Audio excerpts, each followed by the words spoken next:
It's grunt work day here, neighbors, at the old creek, and thank you for coming back to the old Noya Mountain music channel here. My name's Christopher Henry, and you might have heard me talk about the 3 pillars of practice: grunt work, internal repertoire, and external repertoire. Today we're going to be focusing on pillar 1, which is the grunt work. All right. So some of y'all may have seen the 36 scale and practice exercises video that's on YouTube. So let's just briefly kind of orient ourselves towards what we're going to do here today. So we want to make sure that we understand that there's the straight scale, the skipper scale, and you can check that out if you haven't learned it, and also the folded scale. You can check that out if you haven't learned it. Okay.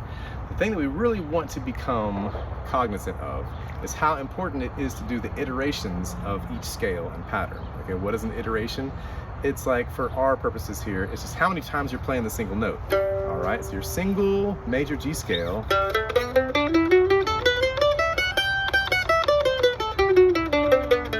something like that. And it's going to be best if you're playing that with down and up strokes the whole way and that you don't repeat. You can hit the top note twice if you want, or just once. And if you start on a down and end on a down,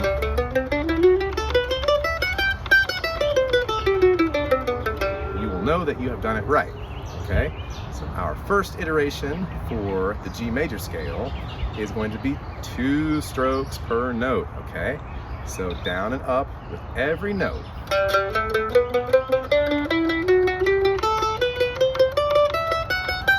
I like to start at the top note and go down again.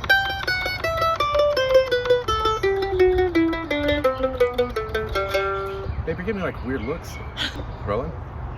All right, so now that we got the 2 strokes major G scale, I'm gonna sit down because my feet are kind of getting a little cold. All right, so we're on dry land now. And I just want to give us the premise that everything that we're doing, scale-wise, arpeggio-wise, and pattern-wise, we want to do in 3 different keys. We want to do it in G, because that's the easiest place to do it. We want to do it in A, because that's also the easiest place to do it. And then the other place it's not easy to do it is in G sharp. Why do we want to do it in G sharp? Because it's not easy. And this is not walk in the park, pillar 1, this is grunt work. Okay, this is the stuff that you might think about as eating your musical vegetables. I mean, maybe y'all really liking vegetables. I sure do. But there's some stuff in life that we don't want to do necessarily, or parts of us don't want to do, that we know we need to do, and that's what grunt work is all about. If you're splitting your practice into grunt work, internal repertoire practice, and external repertoire practice, you're going to have a nice trajectory, and you'll hit less plateaus, okay? Especially if you keep some empirical data, like, oh, I was at 62 with the folded scale in G sharp last week, and now I'm up to 65. You can kind of see your practice that way. Anyway, let's get back to our iterations. We got single stroke in G, double stroke in G, and then now let's do triplets, which is going to be 3 strokes per note, okay? Which means that the direction your pick is going to change with every new note. It's going to be like this: down, up, down, up, down, up, down, up, down, up, down, up, down, up, down, up, down, up, down, up, down, up, down, up. Okay, so that's pretty self-explanatory. When you get to the top, you just start again with the downstroke, all the way down with your triplets, and then when you get to the bottom, you can do this with all your different iterations. You can play a major G arpeggio. Open 4th fret of the G, open D, 5th fret of the G, 2nd fret of the A, 5th fret of the A, 3rd fret of the E, and then right back down. You can play the top note twice or just once. I kind of usually favor playing it just once. You can start with all downs if that's easy, but ultimately you're going to play down and up. You can also get the high major 3rd extension with your little finger if you want to get pinky involved, okay, which would be like this. So you can do that in G, and in A, and in G sharp, okay? And you can also do the iteration that you're on. So say if you're doing triplets, you can start your arpeggio with the triplets.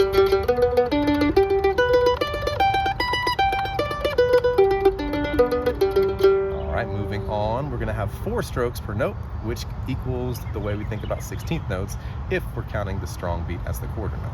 Okay, That's the modern count versus the academic count, which is how music has been written down largely, but since we don't use any of that, we do it in a way that we feel is more efficient and proper for learning bluegrass by ear. Okay, so 16th notes, 4 strokes per note, 2 down, 2 up. But before we do, please like and subscribe. Go ahead and hit that little bell there for the notifications, and you'll get all the good stuff from Noya Mountain Music. Thank you. And please consider becoming a patron on patreon.com/Noya Mountain Music. Down, up, down, up, down, up, down, up, down, up, down, up, down, up, down, up, down, up, down, up, down, up, down, up, down, up, down, up, down, all the way. If you want to end with a down stroke there and have 5 strokes, 1, 2, 3, 4, 5 at the top, that's totally fine. Start over with 4. All the way. And then you can do your arpeggio. Or you can do your arpeggio with the iteration.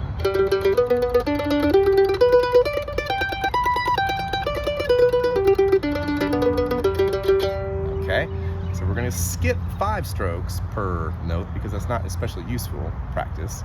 We're going to go to 6 strokes per note. Okay, here you can start to count your downstrokes. 1, 2, 3, 1, 2, 3, 1, 2, 3, 1, 2, 3, 1, 2, 3, 1, 2, 3, 1, 2, 3, 1, 2, 3. So you're going to have 3 downs and 3 ups on each note. 1, 2, 3, 4, 5, 6, 1, 2, 3, 4, 5, 6. It's just easier to count the downs. 1, 2, 3, 1, 2, 3, 1, 2, 3, 1, 2, 3. Just make sure you get the upstroke after the last downstroke. 1, 2, 3, 1, 2, 3, 1, 2, 3, 1, 2, 3. This is really helpful when you get to playing sextuplet tremolo.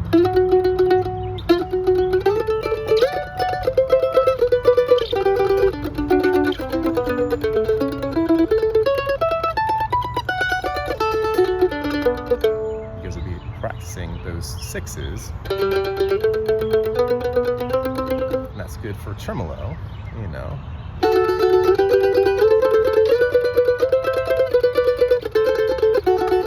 And also playing in 3/4 time with our good friend the mnemonic Really Big Ol' Chickadee, okay? Which basically is 6 strokes, 1, 2, 3, 4, 5, 6, and then 1 at the end. Play like, you know, Amazing Grace. So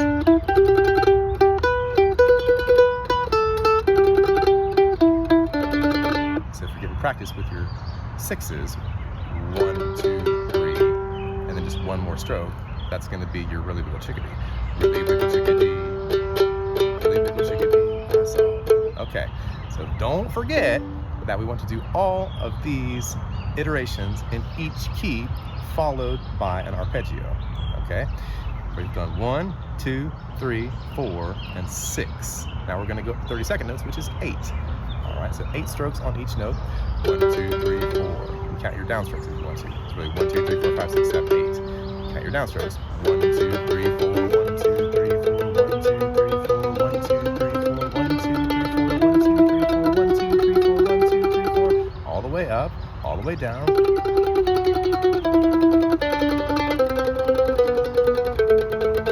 Tag it with an arpeggio, either single stroke or with your iteration. It's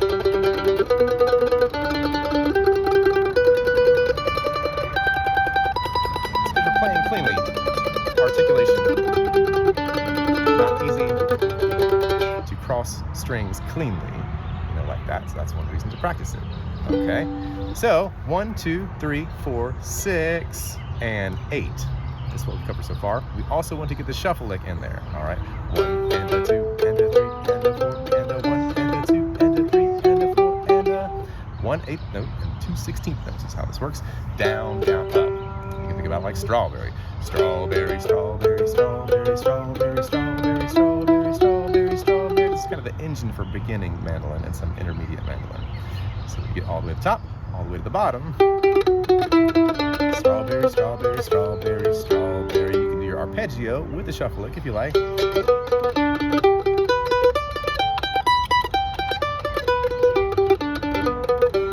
Or just single stroke.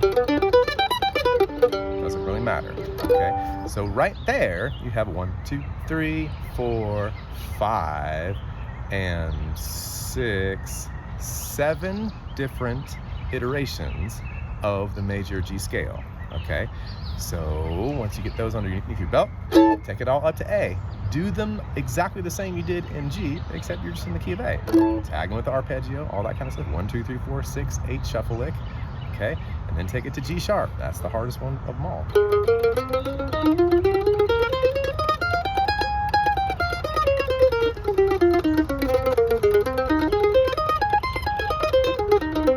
I should say that when you're doing your arpeggio in A, you do it 2 different ways. You can use the open A and open E string, which is good. You need to know how to do that. But I feel like it's better practice on the regular with your grunt work to do it out of your closed chordal position once you get to the 7th fret of the D string. So you do your first 3 fretted notes, 2, 6 on the G, 2nd fret of the D, and then hop into your A chop chord to do the rest of your arpeggio. And hop back down to the 2nd fret of the D, 6th fret of the G, and the 2nd fret, okay? All right, so if you add all that up, 1, 2, 3, 4, 6, and 8, that's going to be 6, and then the shuffle lick, that's 7 exercises for each key. Okay, so with the 3 keys, that is 21 exercises. Thank you, football, for teaching us how to add 7s. Okay, so 21 exercises pairing the single G scale, A scale, and G sharp scale with the arpeggios. Then you get to go to your the skipper scale. And you can do that with all the different iterations. 3, 4. Again, tagging it with an arpeggio when you get to the bottom. 6 and 8 and the shuffle lick.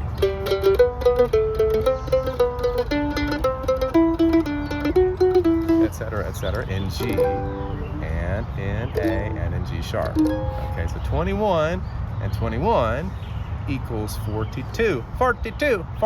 All right, and then you add your folded scale in there. Same premise. Do the folded scale with all the different iterations. Single stroke, double stroke, etc. Triplets, 16th notes, 6-tuplets, 32nd notes, and the shuffle lick,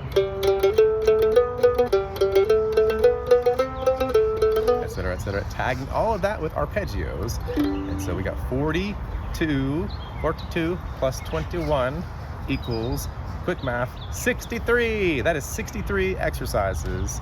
They're split between, I think, G, A, and G sharp. I'm sure that's where they split. I'm not 100% unsure on the math. I'm a bluegrass mandolin player. That's not my strong suit. I think it's, 63 or whatever. So 21, and then 42, and then 63, right? Okay, 21 each time. Yeah. All right. So that is the grunt work that I encourage all of y'all to be connecting with on a daily basis.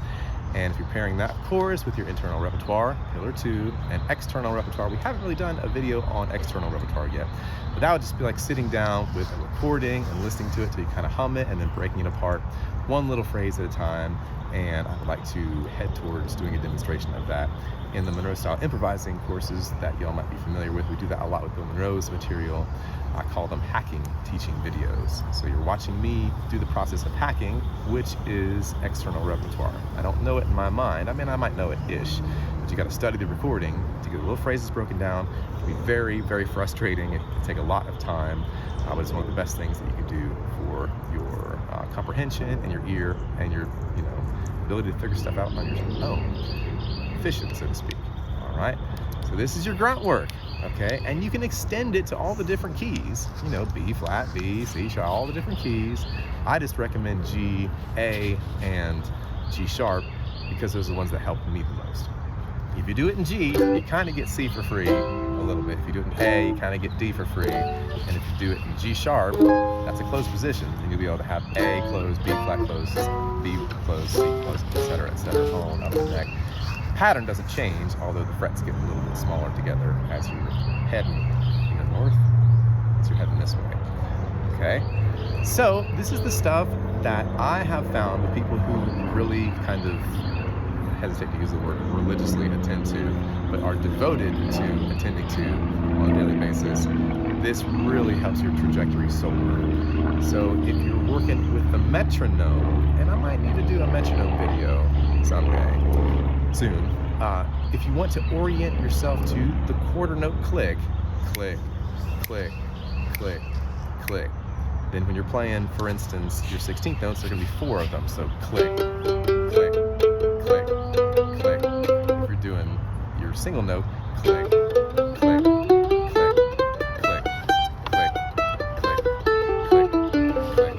You can write down where you are. Say if you're at 50 this week, you might get to 55 next week. If you start this, the gains come a little bit more easily in the beginning, and then they get a little more difficult as you go on. So you might just be getting, you know, a couple beats faster every week. Once you cross over 100, heading towards 120.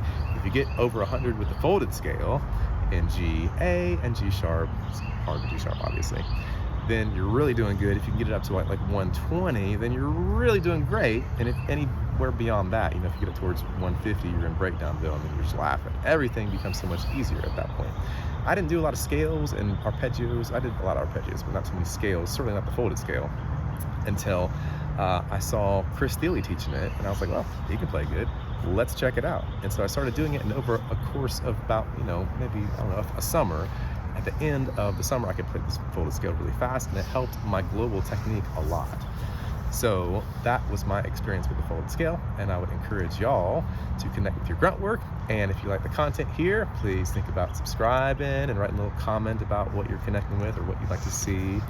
And share the video if you like to. And if you'd like to support the channel, please go to patreon.com/Noya Mountain Music. And that is the community that is really making all these videos possible. So thanks again, and we'll check you out on the next one.